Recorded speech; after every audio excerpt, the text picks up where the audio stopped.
मई शुरू होते ही पाक भारत जंग के बादल फिर मंडराने लगे। एक छोटी सी चिंगारी भी बड़ी आग का सबब बन सकती है। पाक भारत जंग के ये बादल क्यों मंडराने लगे, इस बारे में आमिर रज़ा से बात करते हैं।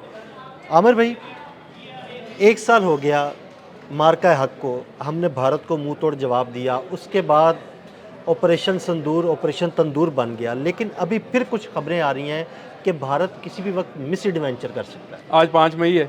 आज के दिन एक और सालगिरह है और वो सालगिरह है फ़तह मिज़ाइल की, जिसका तजर्बा हमने किया था। 120 किलोमीटर तक जाने वाला ये मिज़ाइल जो था, ये असल में गेम चेंजर साबित हुआ। जब हमने इसका तजर्बा किया था तो शायद हमारे वहमो गुमान में नहीं था कि ये गेम चेंजर होगा। बिल्कुल। लेकिन इसके साथ ही इसको जंग का सामना करना पड़ा। वो फॉल्स फ्लैग ऑपरेशन जो पहलगाम वाला था और वो आ गया।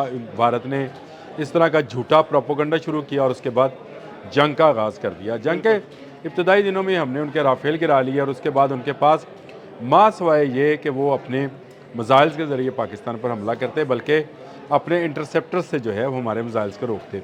लेकिन हमें क्योंकि हमने जदीद नेविगेशन सिस्टम के तहत अल-फतेह जो फ़तह मिज़ाइल जो था वो लॉन्च कर रखा था। 120 किलोमीटर की इसकी रेंज थी।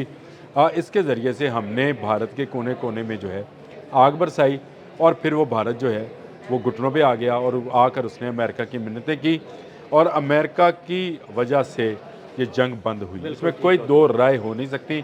मार्का हक में बुनियानुल मरसूस का जो ऑपरेशन था, उसके अंदर इस मिज़ाइल की वो वीडियो वो आज भी मौजूद है। वो सालगिरह आज भी मनाई जा सकती है। लेकिन आज उसकी अहमियत क्यों ज़्यादा है, वो इसलिए है कि अमेरिकन थिंक टैंक जो है स्टिम्सन, उसकी एक रिपोर्ट है जो कि एलिज़ाबेथ थर्कल्ड ने लिखी है। उन्होंने ये लिखा है उस खतून ने कि ये चिंगारी जो है ये दब गई थी, ये दोबारा भड़क सकती है। सही। और ये चिंगारी अगर भड़केगी तो एक और दो एटमी कुव्वतें जो हैं ये आमने सामने आ जाएंगी। खत्ते में इस वक्त पहले ही ईरान और अमेरिका की कशीदगी है।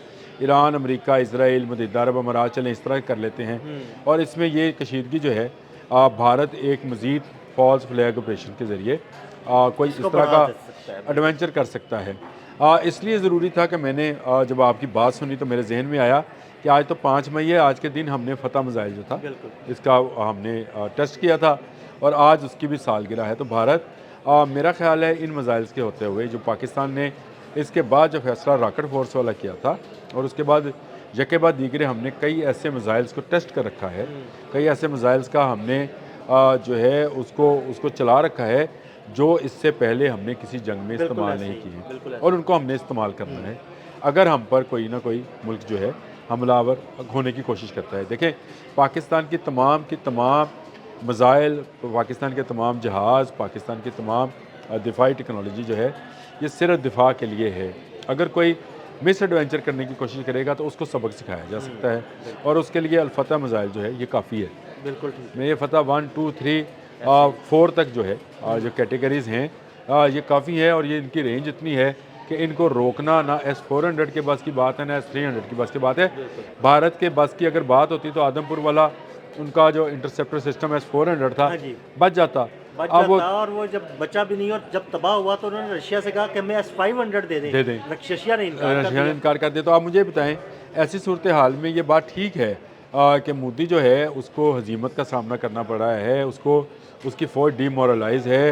वो जितना मर्ज़ी प्रोपोगंडा करें, जितना मर्ज़ी वो उछल कूद करें, लेकिन एक बात उनके अपने जो तजियाकार हैं वो ये भी कहते हैं कि पाक फ़ौज ने उस जंग में जो कि मई में आज से 1 साल पहले लड़ी गई थी वो उसमें पाकिस्तान ने फ़तह हासिल की थी। इनके राफेल गिराए थे और पाकिस्तान ने इनका आदमपुर वाला जो S-400 इंटरसेप्टर सिस्टम था जो कि दुनिया के जदीद तरीन सिस्टम्स में शामिल था, उसको उड़ा कर रख दिया था। और उसके बाद यके बाद दीगरे पाकिस्तान ने इनकी बहुत सारी एयर बेसिस पर बहुत सारे जहाज़ और मिज़ाइल जो सिस्टम थे उनको तबाह किया। यानी ब्राह्मोस का ज़ख़ीरा भी तबाह कर दिया। ब्राह्मोस का ज़ख़ीरा तबाह किया और इसके साथ साथ आप ये देखें कि इसराइल की तरफ से दिए गए जितने इनके पास ड्रोन्स थे उन तमाम को भी पाकिस्तान ने नकारा किया। इनके ब्राह्मोस को भटका दिया। यानी पाकिस्तान ने उस हद तक जाकर इलेक्ट्रॉनिक वॉरफेयर में कामयाबी हासिल की जिसका दुनिया शायद पाकिस्तान से तसव्वुर भी नहीं कर रही थी। और ये फ़तह जो है जिसका जश्न आज कौम मना भी रही है और आने वाले कई दिनों तक हम मनाते भी रहेंगे, तकरीबात का इनकाद करते रहेंगे अब भी भारत अगर कोई मिस एडवेंचर करेगा तो उसको भरपूर जवाब दिया जाएगा। और मैं आपको एक बात बता दूं, ये जो भारत का मिस एडवेंचर है या जिसके बारे में कहा जा रहा है, अमेरिकी थिंक टैंक की जो रिपोर्ट है, ये मोदी अगर करेगा तो मोदी अपनी मौत आप मरेगा। जो रहा सहा इनका कुछ मोराल बाकी भी है वो भी ख़त्म हो जाएगा। देखें इन्होंने तेजस बनाया, तेजस गिरने पे गिरता चला जा रहा है, 3 दफ़ा तो वो खुद ब खुद गिर गया। अब उसको किसी ने गिराया तो नहीं, कल्टी हो गया भाई। कल्टी हो गया। अब उसका देखें इनका राफेल था जो कि फ्रांस का जदीद तरीन जहाज़ था, कल्टी कर दी है। वो हमने कल्टी कर दी है। फिर इनके पास जो मिग थे 29 वो हमने गिरा दिया। इन पर Su-30 था जिसकी ये फैक्ट्री लगाए बैठे हैं, वो हमने गिरा दिया। तो इसका मतलब ये है कि इनके पास ना इनके पास ऐसे जहाज़ हैं जो पाकिस्तानी जहाज़ों और शाहीनों का मुकाबला कर सकें, ना इनके पास ऐसे मिसाइल सिस्टम्स हैं जो पाकिस्तान के मिसाइल सिस्टम को जो है हैक कर सकें या उनको रोक सकें। ये इनके पास ऐसे सिस्टम मौजूद नहीं है। और हमने जहाँ चाह, लेट्स से मैं आपको एक छोटी सी मिसाल देता हूँ। इंडियन असम्बली के अंदर एक तस्वीर लहराई गई और उसमें दिखाया गया जहाज़ों के टुकड़े। हाँ जी। ये तस्वीर पठानकोट की थी, पठानकोट एयर बेस पर जो फतह गिरा था बिल्कुल। ये उसकी थी।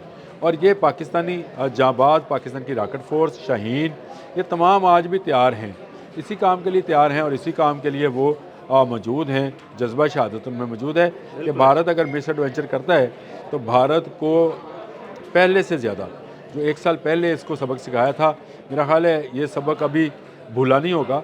अभी इसके गाल पर वो पंजों के निशान जो हैं, जो राफेल की सूरत में थप्पड़ मारा था, वो मारा होगा अभी अच्छा भी। आमिर भाई, वो अमेरिकी थिंक टैंक की जो रिपोर्ट है उसको अगर मद्देनज़र रखें तो क्या आपको लगता है कि वाकई भारत कोई ऐसी हरकत कर सकता है अगले आने वाले चंद दिन में? देखें भारत में इस वक्त जो है शदीद दबाव है मोदी के ऊपर।